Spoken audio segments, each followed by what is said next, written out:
할렐루야. 오늘은 거룩함이라는 것에 대해서 우리가 한번 상고해 보려고 합니다. 오늘 본문에서 말씀하는 거룩함은 우리가 일반적으로 알고 있는 성결함이나 깨끗함, 더럽히지 않음, 구별된다 이런 의미도 있겠지만 오늘 본문에서는 이것보다 더 깊은 의미를 담고 있습니다. 성도의 뜻이 뭐죠? 성도의 뜻은 구별된 거룩한 무리 이런 의미를 담고 있는데요. 거룩함이라 성도가 거룩하다고 말할 때 첫 번째는 뭐냐면 우리 자체가 거룩함을 이야기하는 건 아니에요. 우리가 누구 안에 있을 때? 예수님에게 소속되어 있을 때 우리는 죄인이지만 의롭다라고 인정을 해주시는 거죠. 그러니까 성도라는 것은 한마디로 얘기하면 누구에 소속됐냐면 예수님께 소속됐다라는 것을 나타내는 신분의 표시인 거예요. 그런데 오늘 우리가 본문을 통해서 보려고 하는 이 거룩함은 그런 소속과 신분에 관한 문제가 아니에요. 만약 이게 소속과 신분에 관한 문제라면 자 19절을 보실까요? 또 그들을 위하여 내가 나를 거룩하게 하오니 이는 그들도 진리로 거룩함을 얻게 하려 함이니이다. 소속과 신분에 관한 문제라면 이 표현은 사실 맞지 않는 겁니다. 그러면 본문에 나타나는 거룩함이라는 것은 어떤 의미에서 거룩함일까요? 그거는 이런 거예요. 소속과 신분이 아니라 수준과 완성의 차원에서의 거룩함을 이야기하는 겁니다. 우리나라에 처음 기독교가 소개됐을 때 그 내용의 핵심은 굉장히 간단했어요. 뭐라고 표현했냐면 예수 믿으면 천당 갑니다. 그래서 외치는 구호가 뭐였어요? 예수 천당, 불신 지옥. 아주 복음을 간단하고도 함축적으로 설명을 했어요.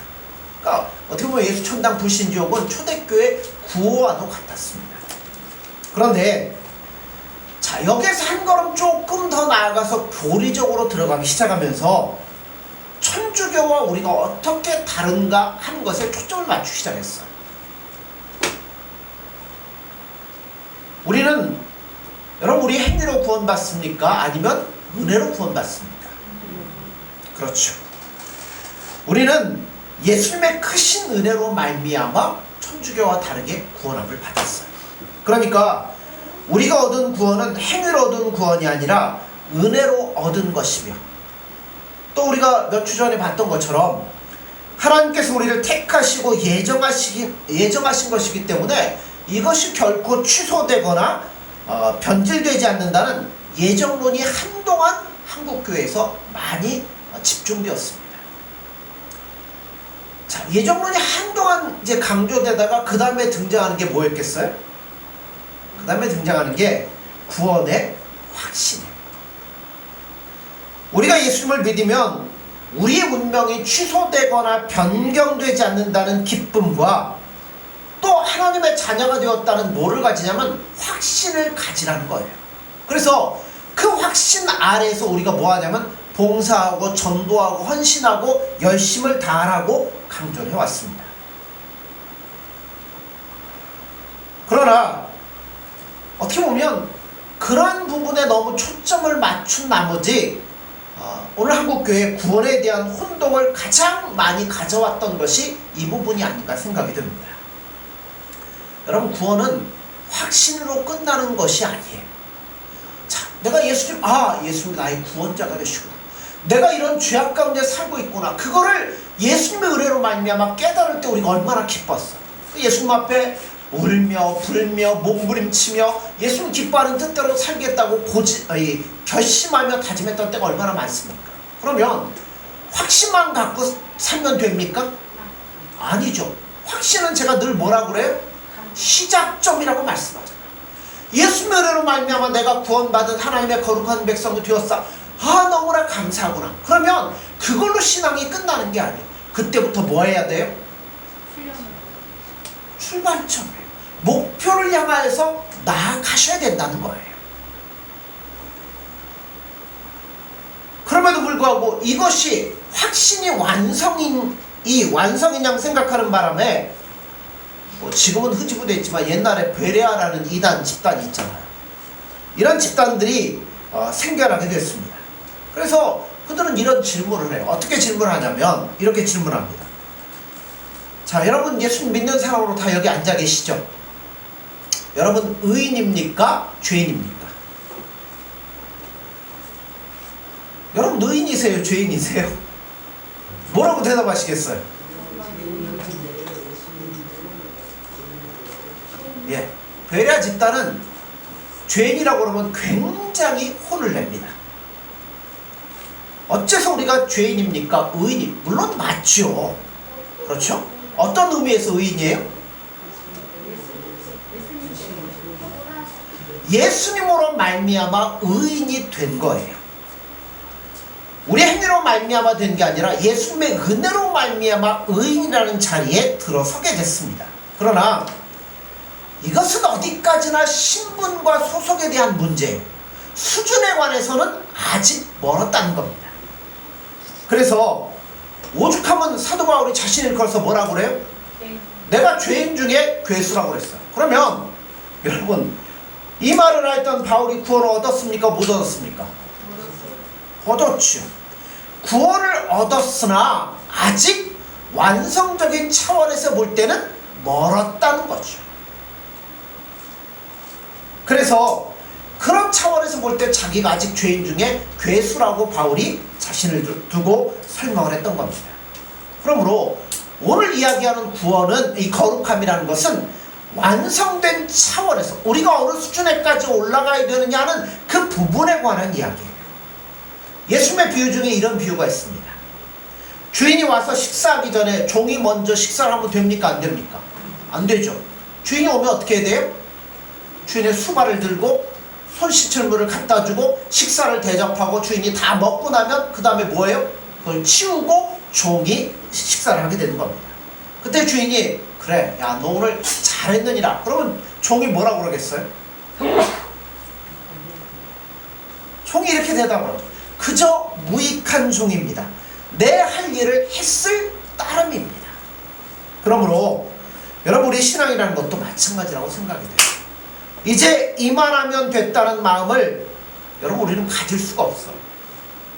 여러분 예수님 앞에 가는 그날까지 우리가 우리 자신을 돌아보면 아, 이 정도면 내가 잘하지, 아, 이 정도면 어디 가서 빠지지 않지, 그럴 수 있습니까? 아니에요. 그러니까 신앙생활은 하면 할수록 뭐예요? 예수님을 더 많이 알아가면 알수록, 예수님을 더 닮아가면 닮아갈수록 누구를 보게 되냐면 나의 부족함과 연약함을 볼 수밖에 없어요.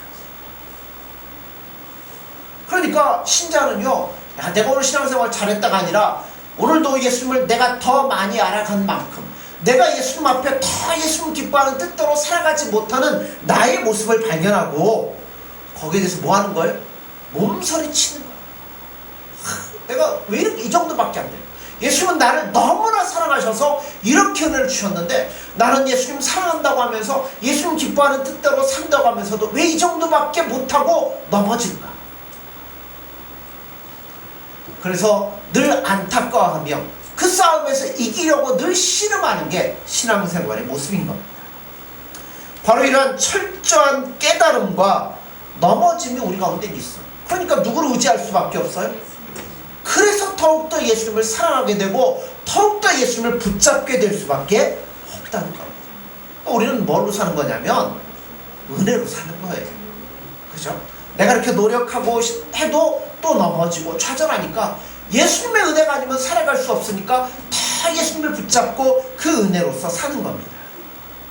그러므로 예수님을 영접하고 예수님의 자녀가 되는 구원과 그 확신은 이제 출발선상에 우리가 쓴 거라는 거예요. 이제부터는 달려가야 될 목표가 있고 그거를 향하여 한 걸음 한 걸음 나아가는 것이 있습니다. 그런데요, 목표도 알아요. 그 길도 이제 들어섰어요. 그런데 옛사람과 육신의 사람으로서는 도저히 이 길을 한 걸음도 갈 수가 없어요. 그렇죠. 이 길은 예수님의 은혜가 아니면 걸어갈 수 없는 길이에요. 예수님이 인도해주지 않으면 올바로 갈 수가 없어요. 아직도 세상의 마음을 빼앗기고 옛사람과 육신을 가지고서는 이 길을 도저히 갈 수가 없다는 겁니다. 그러니 옛날 생각하고 가다 보면 여러분 못 가는 거예요. 왜 이렇게밖에 안 될까? 절박한 상황에 빠질 수가 없다는 겁니다. 그래서 주님이 그걸 아시잖아요. 그러니까 요한복음 16장은 예수님의 기도라고 그랬잖아요. 앞으로 제자들을 남겨두고 이제 이 사역을 감당해야 되는데 남겨둬 있는 제자들을 향하여 예수님의 애타는 마음으로 기도하시는 거예요. 그러니까 어떻게 되기를 기도하시는 거예요? 우리가 거룩해지기를 기도하신다는 거예요. 빌립보서 2장 12절 13절에 보면 우리가 얻은 구원이 출발에 불과하며 완성을 향하여 걸어가야 될 길이 있다는 것을 분명히 말하고 있어요. 제가 읽습니다. 그러므로 나의 사랑하는 자들아, 너희가 나 있을 때뿐 아니라 더욱 지금 나 없을 때에도 항상 복종하여 두렵고 떨림으로 너희 구원을 이루라. 너희 안에서 행하시는 이는 하나님이시니 자기의 기쁘신 뜻을 위하여 너희에게 소원을 두고 행하게 하시나니. 그러므로 여러분, 우리가 생각해야 되는 게 뭐냐면 베레아처럼 구원을 얻으면 다 끝이 났다고 생각하면 절대 안 된다는 거예요. 확신이 있고 예수님이 나와 함께 하신 분. 그러니까 베레아에서는 이렇게 주장을 하는 거예요. 자, 예수님을 제대로 믿고 예수님 안에 정말 제대로 되어 있기만 하면 그는 완전한 자라는 겁니다. 그래서 어떤 부족한 것도 생기지 않는다는 거예요. 만일 그가 신자임에도 불구하고 여러분 어떤 부족한 일이 생긴다면, 예를 들어 뭐 아픈다거나 아니면 사업이 안 된다거나 어떤 가정에 문제가 생긴다거나 하면 그것은 그의 믿음이 부족하여 누가 침범한 거예요? 마귀가 침범하여 어느 부위를 장악한 거예요. 그러니까요, 눈 나쁘면 여러분 그 눈이 그냥 나쁜 게 아니에요. 내가 예수님 앞에 온전히 거하지 못하고 예수님의 뜻대로 살지 못하니까 누가 여기 들어왔어요? 마귀가 들어왔고 여러분의 눈을 나쁘게 한 거예요. 전화해보니까 지금 누가 들어왔어요? 마귀가 들어온 거예요. 감기 걸린 거 누가 한 거예요? 마귀가 한 거예요. 사업 망한 거 누가 한 거예요? 마귀가 한 거예요. 그러니까 결국 예수님 안에 온전히 거하지 못하면 이렇게 된다고 해서 뭐만 쫓아내야 돼요? 마귀 쫓아내는데 초점을 기울인다는 겁니다. 이런 식이 베레아식입니다. 근데 중요한 게 있어요.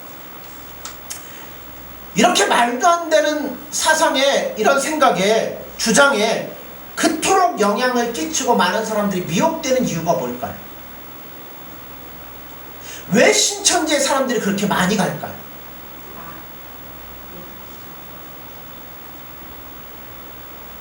그것은 딱 이거예요.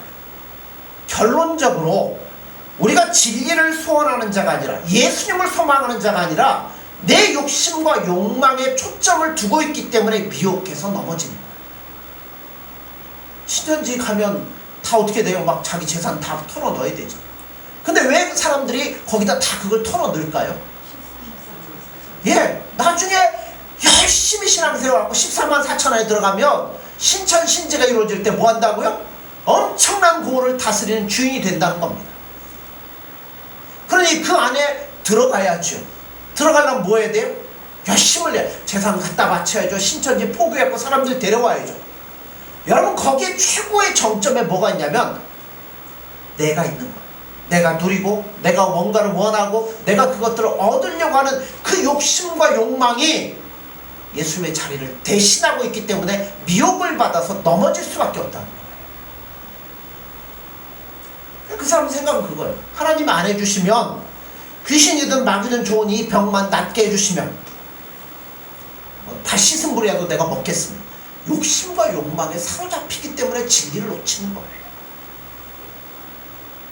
한마디로 자기 욕심과 자기 소원이 자기 안에 가득 차 있는 거예요.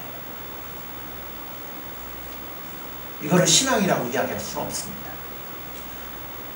완전히 형통에 대한 참 성도라면 왜 순교자가 있을까요? 우리에게 필요한 것 언제나 하나님께서 채우셔서 완벽하게 하시고 어려운 문제를 없게 해주신다면 왜 성경은 우리에게 죽도록 충성하라 말씀할까요? 너희가 환난과 고통을 당하리라는 말씀이 왜 있을까요? 그러니까 자기 욕심에 사로잡혀 있기 때문에 이런 데 빠지는 거예요. 우리는 오히려 거꾸로 생각해야죠. 혹 우리가 망하는 일이 있고 죽는 일이 있다 하더라도 나를 사랑하시는 예수님에 대한 진리만큼은 나는 절대로 놓치지 않겠다.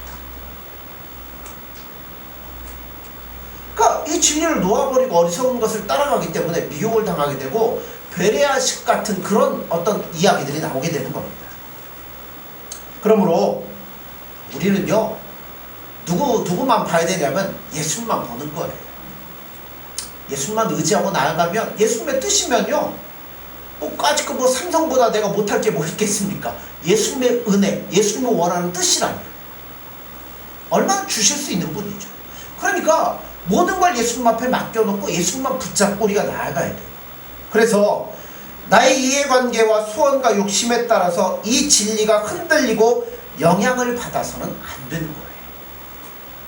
이런 의미에서 참신앙이란 언제 내가 진짜 신앙인지가 나오냐면, 편안한 길과 어떤 어려운 위기의 갈등 가운데서 어느 쪽을 택하느냐에 따라서 여러분 진짜 신앙이 그때 비로소 나타나게 됩니다. 여러분들은 뭘 붙잡고 계십니까? 진리이신 예수님을 붙잡고 계십니까? 아니면 슬쩍 놓고 딴 것에 여러분 관심을 기울이고 계십니까? 오늘 여러분 이 자리까지 나온 거 보면 그래도 괜찮을 분일 것이라는 기대가 있습니다. 그죠? 우리가 이렇게 예수님 앞에 예수님만 의지하고 예수님 앞에 나왔어. 그러나 여러분 자신할 수 없어요. 알 수 없는 게 사람의 마음이라고, 마음을 여러분 절대 놓으시면 안 됩니다. 그래서 우리에게 절실하게 필요한 것이 있다면 거룩해져야 된다는 거예요. 에베소 4장 13절에 보면 구원이 이런 식으로 요구가 됩니다. 우리가 다 하나님의 아들을 믿는 것과 아는 일에 하나가 되어 온전한 사람을 이루어 그리스도의 장성한 분량에 충만한 데까지 이르더니. 자, 우리 성도에게는 목표가 있어요. 어떤 목표요? 예수님의 장성한 분량에까지 우리가 가야 되는 거예요. 또 4장 15절에 보면 오직 사랑 안에서 참된 것을 하여 범사에 그에게까지 자랄지라. 그는 머리니 곧 그리스도라. 우리는 예수님에게까지 자라가야 되는 겁니다. 우리가 신앙이라고 할 때 우리가 갖고 있는 일종의 사상이나 철학을 신앙이라고 말하잖아요. 신앙이란 이런 거죠. 다시 말해, 나는 예수님을 믿습니다 라고 말하는 것만으로 신앙이라고 말하지는 않아요. 오히려 신앙이란 누구에게까지? 예수님에게까지 자라가야 되는 겁니다. 예수님의 장성한 분량에 이르기까지 자라나는 것은 거룩한 일이고, 바로 그것을 위해서 예수님이 우리를 부른 거예요. 그러니까 우리가 완성이 되면 예수님 뭐 하시겠어요? 불러가시는 거예요. 누굴 보면 알아요? 에녹 보면 알잖아요. 그 당시 사람들의 평균 연령이 940세 그렇게 사는데, 에녹은 몇 세 살았어요? 365세. 그러니까 365세를 살고 하나님이 데려가셨죠. 오늘날로 얘기하면 뭐예요? 요절이에요. 요절. 젊은 나이에 죽은 거예요. 근데 왜 데려가셨어요? 그는 예수님과 동행하는 자라고 예수님 말씀하잖아요. 더 이상 너는 완성될 필요가 없다는 거예요. 예수님하고 온전히 하나 되어 살아가니까 고생하지 말고 그럼 와라. 그러고 데려가신 거라는 거예요. 우리도 마찬가지라고 생각합니다. 왜 예수님 우리를 안 데려가실까요? 완성시켜야 되니까. 우리가 이 땅을 살아가면서, 우리에게 주어진 삶을 살아가면서 만나는 여러 가지를 통해서 넘어지기도 하고 좌절도 하고 또 예수님에 기뻐하고 이렇으며 예수님이라는 진리 안에 한 걸음 한 걸음 더 가까이 나아가서 예수님에게까지 자라갈 때 자라가야 되죠. 그 목표가 있으니까 아직 예수님 우리를 데려가지 않으시는 거예요. 예수님이 잡히시던 날 밤에 베드로가 가로막고 서서 칼을 빼들고 말고의 귀를 딱 쳐서 베어버립니다. 이때 예수님 뭐라고 그래요?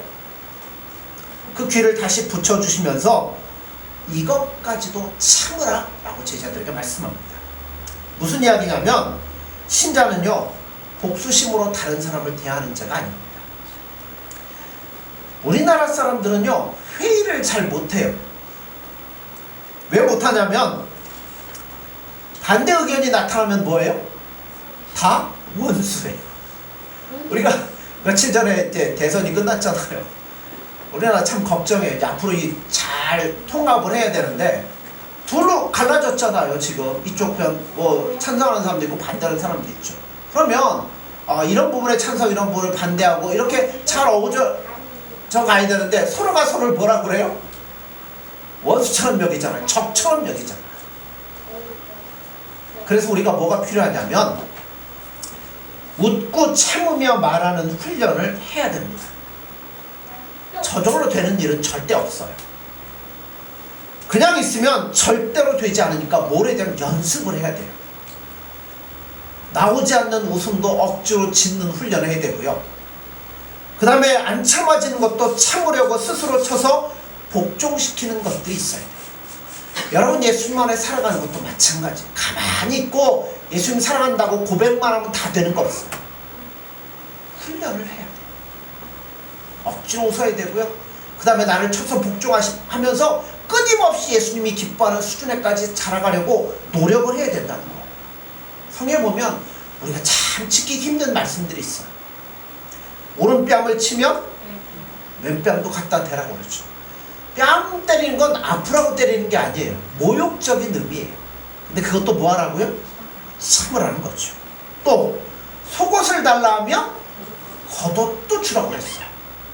이스라엘 사람들은 참 현실적인 사람입니다. 왜 겉옷을 달라고 안 하고 속옷을 달라고 그럴까요? 어떤 사람이 돈을 빌렸는데 갚을 수가 없어요. 그러니까 이제 와서 야, 너 돈을 줘라. 돈 없다 그러니까 뭐 하라는 거예요? 그럼 너 입고 있는 속옷이라도 줘라. 속옷을 가져가는 거예요. 왜 속옷을 달라고 그럴까요? 여러분 속옷 입고 거리 못 돌아다니잖아요.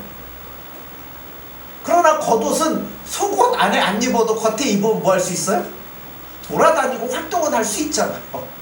그런 의미에서 속옷을 달라는 거예요. 그런데 예수님 뭐라고 그래요?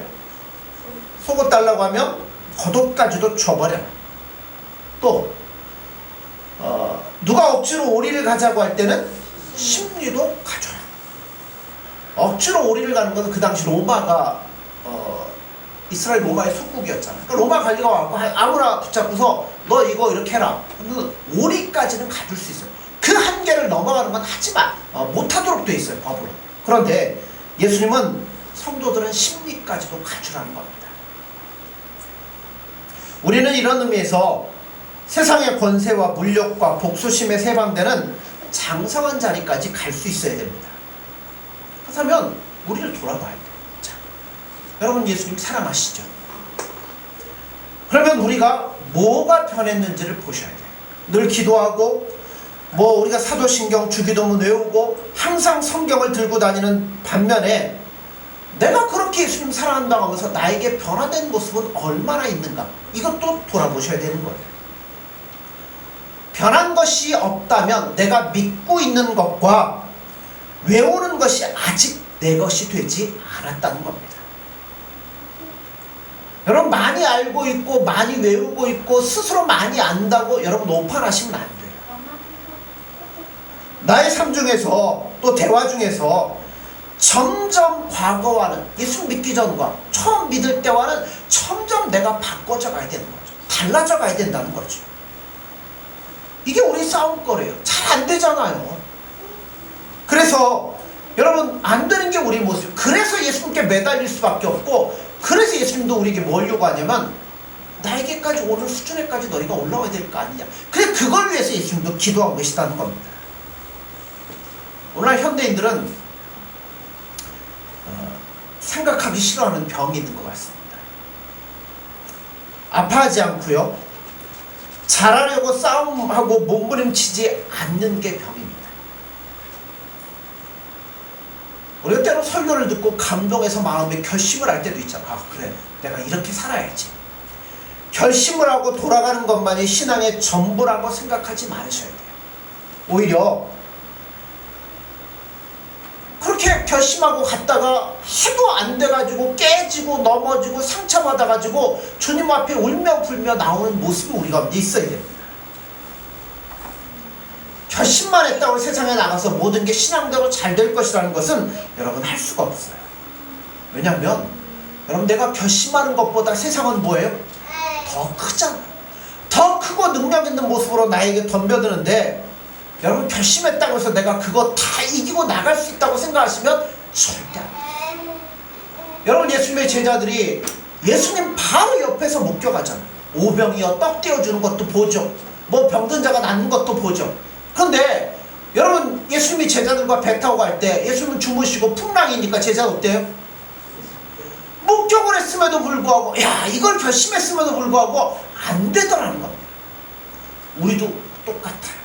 그러므로 나의 결심만으로는 결코 승리할 수 없음을 깨닫고 절대적으로 예수님만을 의지하는 믿음과 삶이 있어야 된다는 겁니다.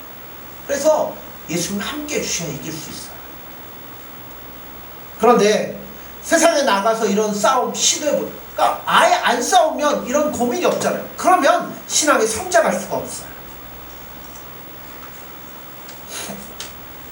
성경은 그래서 우리가 변화될 것을 요구합니다. 자, 더우시죠? 우리 성경 한번 보죠. 마태복음 21장 28절에서 32절입니다.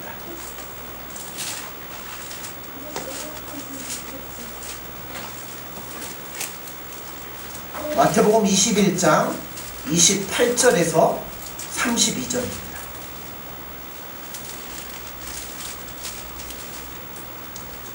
교독합니다.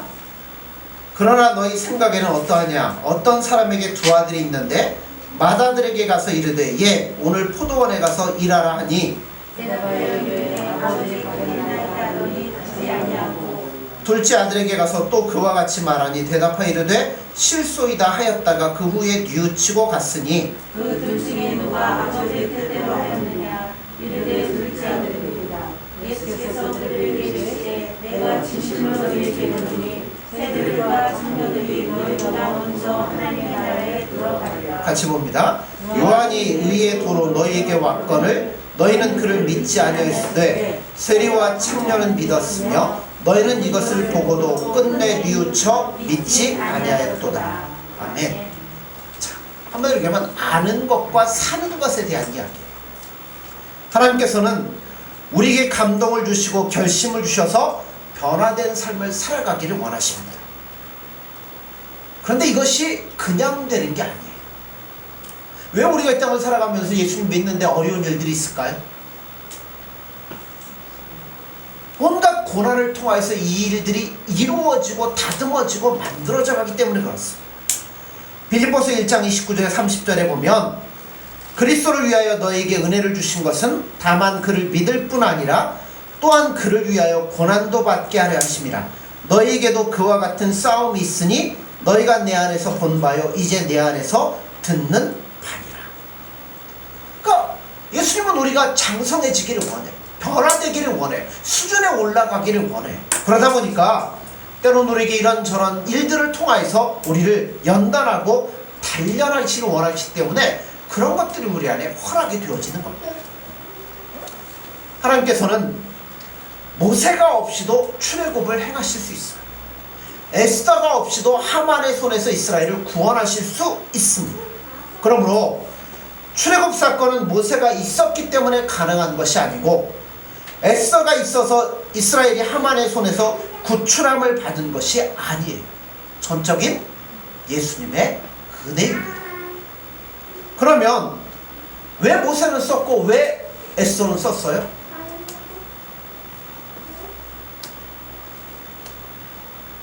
그것은 모세의 유익과 에스더의 유익을 위해서 쓴 거예요. 모세가 없고 에스더가 없으면 하나님은 어떻게 하시겠어요? 다른 사람 통해서 얼마든지 하실 수 있습니다.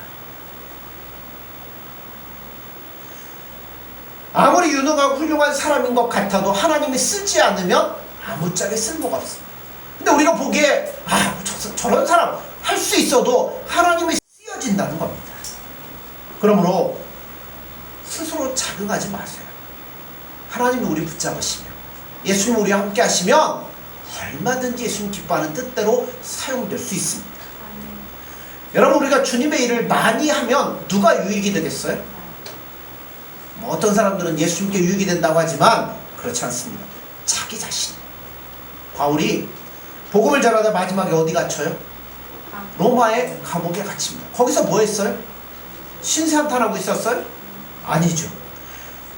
자기가 개척하고 세웠던 교회들의 형편을 돌아보면서 그 성도들을 향하여 오래 기다리고 참고 온유와 겸손과 눈물로 기도를 쉬지 아니하였다고 그랬어요. 그래서 누구에게 가장 유익이 됐어요? 바울 자신에게 그것이 가장 유익이 됐다는 겁니다. 여러분, 마찬가지. 우리가 주님을 위해서 어떤 일을 하고 헌신하고 봉사하고 하는 일들, 예수님에게 유익, 예수님은 다른 사람 통해서도 할 수 있어요. 그렇게 하며 나아갈 때 누구에게? 나에게 가장 큰 유익이 된다는 거예요. 그러므로 주를 위하여 큰 일꾼이 된다고 생각하기 이전에, 자, 왜 그런 일을 시킬까요? 나를 세우려고, 나를 만들어 가시려고, 나를 완성된 수준에까지 올라가게 하시려고 예수님이 이런 일도 하시고 저런 일도 하시고 이런 일에 앞장 세우기도 하시며 모든 일들을 하신다는 겁니다. 여러분에게 왜 자녀를 주시고, 여러분에게 왜 한 가정을 허락하시고 사회를 주시고 여러분 교회의 일원이 되게 하셨을까요? 예수님 안에서 크라고 이렇게 하신 거예요. 그리고 우리 안에 주님의 마음을 품고 죽기까지 복종하셨던 십자가의 죽으심을 본받아 다 예수님을 뜨겁게 사랑하기로 결심을 하셔야 됩니다. 우리가 받은 구원은 은혜로 된 거예요. 전적인 예수님의 은혜로, 하나님의 은혜로 이루어진 겁니다. 그래서 모든 억만 죄악 가운데서 용서함을 받았어요. 구원함을 받았어요. 그러니 그 은혜가 얼마나 큽니까? 로마서 6장 1절에 보면 그런즉 우리가 무슨 말을 하리요? 은혜를 더하게 하려고 죄에 거하게 하였느냐? 우리가 하나님께서 우리를 구원 열차에 이제 태우셨습니다. 태우신 이유는 뭐예요? 여러분, 열차 타면 열차 왜 타십니까? 목적지까지 가려고 타시는 거잖아요. 좌우지간 타면 어디까지 가요? 목적지까지 가는 거예요. 그런데 자, 구원이라는 열차에 우리를 태우셨어요. 근데 옛날에는, 요새는 별로 없는 것 같은데, 옛날에는 이렇게 중간 역마다 쉴 때 내리면 뭐가 있어요? 가락국수 팔고 하잖아요. 그러면 그 짧은 시간 안에 내려갖고 후다닥 먹고 또 뭐 해야 돼요? 타야 되잖아요. 그런데 매일 목적지가 있어서 거기 가야 되는데 거기까지는 안 가고 맨날 뭐만 해요? 기차 탔다가 내려서 국수 먹고 놀다가 또 기차 탔다가 내려서 국수 먹고 놀다가. 무슨 얘기예요? 예수님 은혜에 감격해서 예수님 감사합니다 회개하고 했다가 또 어디로 가요? 만족을 주는 세상 것 찾아 나갔다가 또 뭐 다시 아이고 거기서 뉘우치고 기차 탔다가. 여러분, 그러면서 1km도 못 간다면 그게 어떻게 성도의 삶이 되겠습니까? 로마서 6장 2절에 이렇게 말씀해요. 그럴 수 없느니라 죄에 대하여 죽은 우리가 어찌 그 가운데서 더 살리요? 그러니까 이제는 어디로 가야 돼요? 목적지신 예수님을 향하여 가야 돼요. 그럼 그 목적지가 어디냐면 로마서 6장 4절에 보면 그러므로 우리가 그의 죽으심과 합하여 세례를 받음으로 그와 함께 장사되었나니 이는 아버지의 영광으로 말미암아 그리스도를 죽은 자 가운데서 살리심과 같이 우리 또한 새 생명 가운데 행하게 하려 함이라.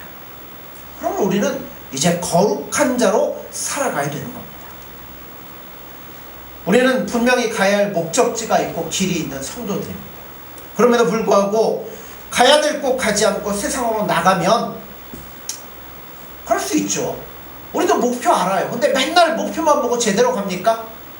아니죠. 넘어질 때 많잖아. 그릇된 길 갈 때 많잖아. 그러나 그렇다고 해서 하나님께서 우리를 결코 포기하지 않으십니다. 손해 안 보셔요. 어떤 일을 통해서라도 우리를 하나님께로 돌이키도록 만드시는 분이 하나님이시라는 겁니다. 그러니까요, 제대로 안 가면 뭐 하고 가는 거예요? 얻어맞고 가는 것밖에 없어요. 하나님께서 우리를 통하여 하나님의 자녀된 아름다움인 거룩한 자로 만들어내시기를 기뻐하시는 분이 하나님이십니다.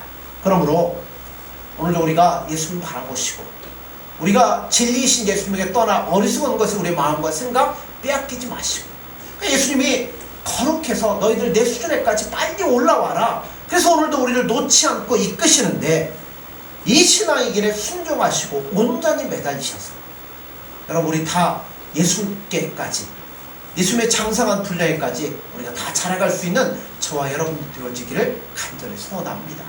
우리가 안 가면요 어떻게 가는 것밖에 없어요? 어렵게 가는 것밖에 없어요.